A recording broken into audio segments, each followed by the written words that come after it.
What's up, Leafs fans, and welcome to Leafs Digest. We're breaking down the expansion draft. Took place tonight, July 21st. This was a widely anticipated event that was going to take place. The last one we saw 4 years ago with Vegas was absolutely huge. I know there was a huge promotion for it. Ticket sales off the charts. People were all excited for it. It was a big production the night of the event. Picks weren't out. Nobody really knew who was going to be taken other than Marc-Andre Fleury was going to be a Vegas Golden Knight. And honestly, to just put it bluntly, the NHL dropped the ball in this one. The NHL let this one slip away. They let an opportunity for a lot of eyes to be drawn to the NHL and to the TV, to the broadcast, whatever the case is. They let this one slip away with having these picks leaked earlier in the day. Yeah, they completely did. And it's a collective shortcoming for the NHL right now. But I was curious and I was really disappointed by it as well. We don't get to see expansion drafts all too often. Like we were talking about before, you mentioned how it feels like we always get to see them because of, or not always, but we're used as a bias here because of how recent Vegas was. We're not likely to see one again in the future. So I was really disappointed by it big time. And I'm just looking at the situation. I know it's a shortcoming collectively on the NHL, but I'm curious as to where this came from. Do you think it was the Seattle Kraken, the camp, the management there that failed to keep their lips shut? Or do you think it was a player thing where, you need to be contacted before the draft actually happens? So do you think that they found out, started getting in contact with each other, hammering out the logistics, welcoming each other to the team, telling family, and then it gets leaked from there? Or is this like something that came from the management, unfortunately?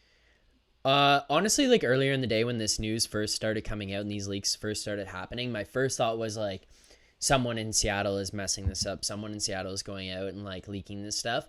But the more I started to think about it and the more like I quickly realized, it's like you said, like these players had to be notified that they were going to be picked. So if the player is notified, their agent is notified. And if the player and the agent are notified, the team they're being selected from is likely notified. And then it expands, just like you said. At that point, if I'm getting selected by the Seattle Kraken, I'm probably calling my parents and telling them, hey, I'm going to the Kraken. They're probably calling my grandparents, my aunts and uncles and letting them know. And now there's like a little stream of people going out there. Now, that being said, it's not like this information was coming out from random people on Twitter. But at the same time, it's not like these players aren't connected. It could go to other players who tell their agents that these guys have been selected. Now their agents have connections out there. And it's like one way to look at it is just the easiness or the ease of spreading information through a family or friend setting. But when you just look at that from like, I'm going to tell my teammate I got selected. Okay, now maybe he's been in contact with his agent, wondering if they're going to get selected. He tells his agent no. Next thing you know, he tells Frank Saravelli, no, I'm not getting selected, but Josh Goodwin is. And now you have Frank Saravelli tweeting out that Josh Goodwin is being selected by the Seattle Kraken. And it's just like that, like it's gone. I think this was a player and team leak from the teams that were having the players selected from them. I think the Seattle Kraken were instructed. That could be. Yeah, I think the Seattle Kraken were just instructed like nothing gets out. This is one case like if you want to leak your entry draft picks, have at it. Like who cares? But this is one case where you cannot have this happen because this is not only a buildup for the Seattle Kraken, but this is buildup for the NHL as a whole. Yeah, and Vegas did it right, which was a weird thing too, because I don't know how they did it so well, built up all the hype around the event, but ended up having the Kraken in a situation where we're thinking it probably was the other teams, and reasonably so. Mm-hmm. But I wonder what kind of communication the front office had, being in with the Golden Knights, that made it such a better ran secret and event. And this is really self-sabotaging from whatever angle you look at it, and it's unfortunate because they wanted tonight to be grand. And you can tell they wanted tonight to go viral in a bunch of different ways because there is no way on earth that they just coincidentally gave Marshawn Lynch the announcement for the pick of Callie Yarncroke. Yeah. He said with the first overall pick, I think it's the first overall pick, right? Callow. And then obviously the announcer needs to come in, or the co-host needs to come in and correct him. But yeah, they wanted this night to blow up, get a bunch of viral clips of different people throwing fish around. They want to build a hockey culture there. So super sad to see the secrets get out way too early. Yeah, and honestly, just to touch on the production of the whole thing quickly, when Vegas did it, it was kind of hype, like in Vegas style, but it was like cheesy without being cheesy, and I don't know how to describe that, but it was Vegas. and it was like a big production. There was a stage, there was lights, there was a big TV, like everything, music, it was blaring, and then the picks were coming through and people were going nuts. And then like it was like they were just like, like we're going to Seattle, like what do we do in Seattle? And it was like very cheesy. Like the commentating was cheesy, the hosts were cheesy, the throwing the fish and catching the fish was cheesy. Like the whole thing was just like, what is going on? This was very NHL. Yeah, they were pretty cocky. It was super NHL. So for that reason, I thought it was kind of, it had a certain allure to it. I still thought it was kind of cool, but yeah, corny in some ways for sure. And I think that the way they were kind of cussing out the rest of the NHL and some of the ways they would evaluate players or introduce them before they were announced, I thought it was like borderline like offensive to It was a some of the little bit players that they awkward. brought. Yeah. Yeah, I agree. I agree completely. So yeah, they had some hiccups with the event, but hey, I guess it's their first collective um feat as an organization. So Yeah. there's only up from here, and they set the bar pretty low tonight. Yeah, exactly. Yeah, they did. Now, getting past the production value of the expansion draft and how much of a letdown it was to have these picks released throughout the day, the big thing that we were looking forward to as Leafs fans here was who the Kraken were going to take from the Leafs. There was really three names that we had kind of thrown out there. And then I had said in like the last episode or two episodes ago, pods ago, was like there was a 1A, a 1B, and like a 2/3 being the 2/3 being like the same guy because he was just like so lower down on the list, but he was always just there lurking in the weeds. And that would be 1A, 1B was Kerfoot and McCann, and that two, and I just say 2-3 as kind of jokingly, but Travis Dermott. Like I don't think he was necessarily on their radar, but he was just kind of circling around it. He was out there like in the weeds. They might grab him, they might not, but it really came down to Kerfoot or McCann at the end here. Going out and getting Jared McCann was really a big sign ultimately that Kerfoot probably was the guy of if it was just Kerfoot or Dermott that he was going to be gone. And going out and getting McCann and having McCann selected tonight is very telling of what the Leafs management thinks of Alex Kerfoot and how much they value him here. Yeah, and I think that Kerfoot, well, in my opinion, I honestly wanted to keep McCann because he's on the better contract. We're cap pressed. He's got Yeah. a better two-way game. He's more Younger. sizable. Yeah, just a bunch of different reasons that I kind Yeah. of liked him a bit more. Um, but you know what? To get, I guess, in a sense, stuck with Kerfoot, it's not a bad situation at all because he's offensively got more upside Mm-hmm. than McCann does. I think McCann's going to give you more consistency and versatility. But no, like in all seriousness, Kerfoot is legit, and I think that now if he doesn't stay injured like he has in previous seasons, he could actually have a really solid year for the Leafs. Mm-hmm. But Yeah, if another he thing stays that healthy, yeah. yeah, that's going to be a big key for him, and he gets blown up all the time. He's a smaller guy, and that's sort of another reason why I wanted the size upgrade in McCann. But Mm-hmm. that's shallow. Obviously, Kerfoot's really skilled, and he'll find a way to chip in. But one of the things that I was thinking, if we were going to try and retain McCann, I mean, you couldn't do this for like a weird number of reasons, but what about exposing John Tavares? Because he's coming off a crazy injury that, like, I think he'll be okay, but a lot of people are probably questioning his health, especially long term if he gets another concussion. And he's on a fat contract, a fat contract. I tend to believe, like, it just went through my head. I tend to believe they would have taken Tavares if he was up for grabs for sure. The Kraken kind of acted unpredictably tonight. So I don't know. Well, as far as the Tavares thing goes, I looked at the no move clauses that the Leafs have after the last episode that we did where we were talking about that. Tavares is one of like two forwards on the Leafs that has a no move clause. So for him to be Right. selected and him to be exposed, he would have had to waive that, which I don't know that he would have been willing to do. Yeah.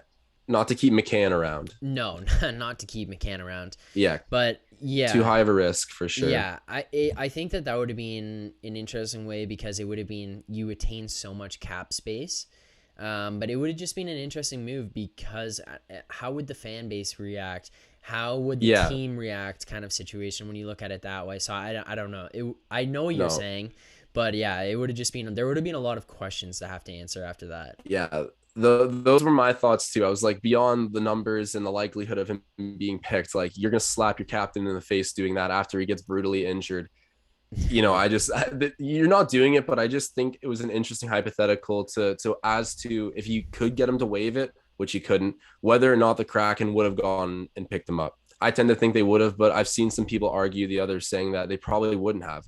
Yeah. And I don't know. I tend to think it's more likely that he would have gotten taken for sure. I agree. I think if he got exposed, he would have gotten taken. There was just a lot that would have had to go into him getting exposed.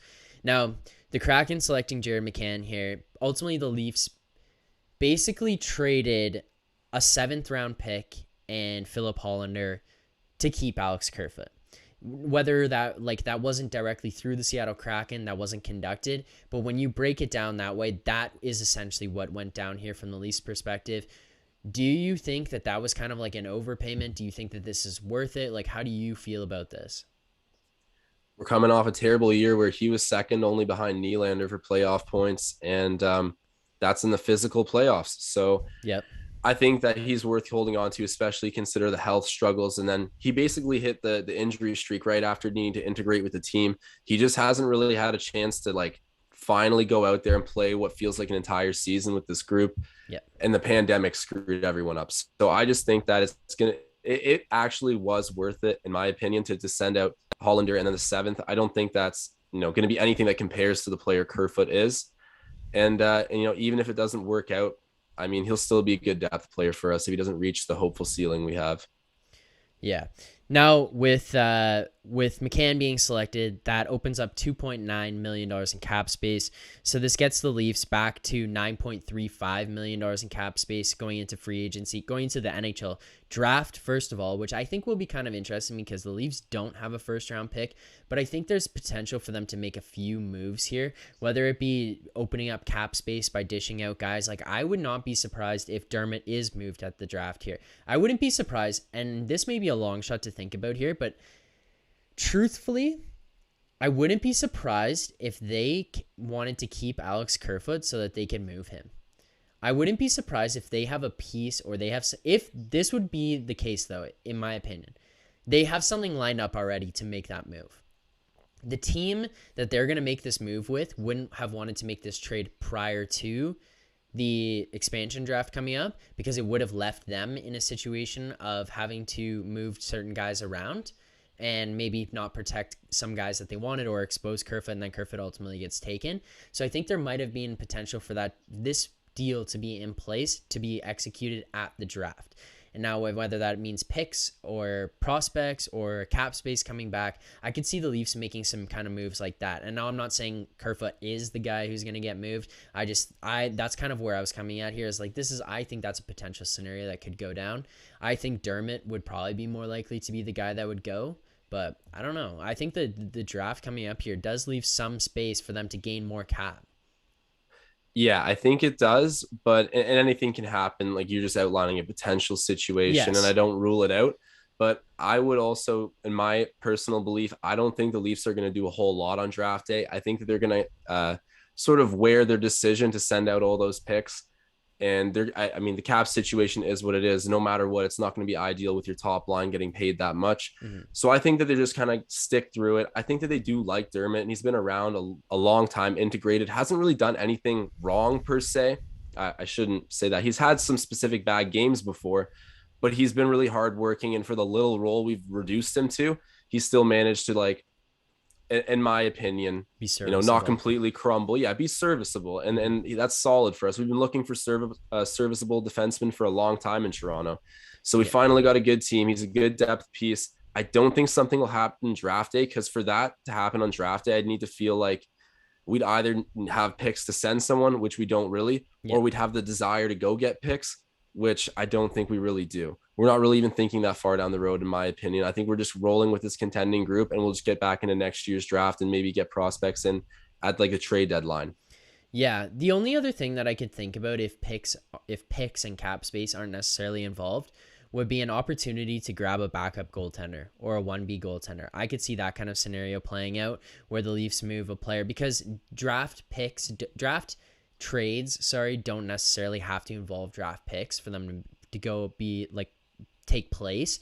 They can kind of just take place at the draft, which is an interesting thing to happen all the time, because teams start all getting antsy and making phone calls to a million different people, and now someone's offering picks, someone's offering players, whatever, and then you're working the phones, and then moves from a networking perspective. Yeah, because everyone's there, it could heat it's all up at the talks. same time. Yeah.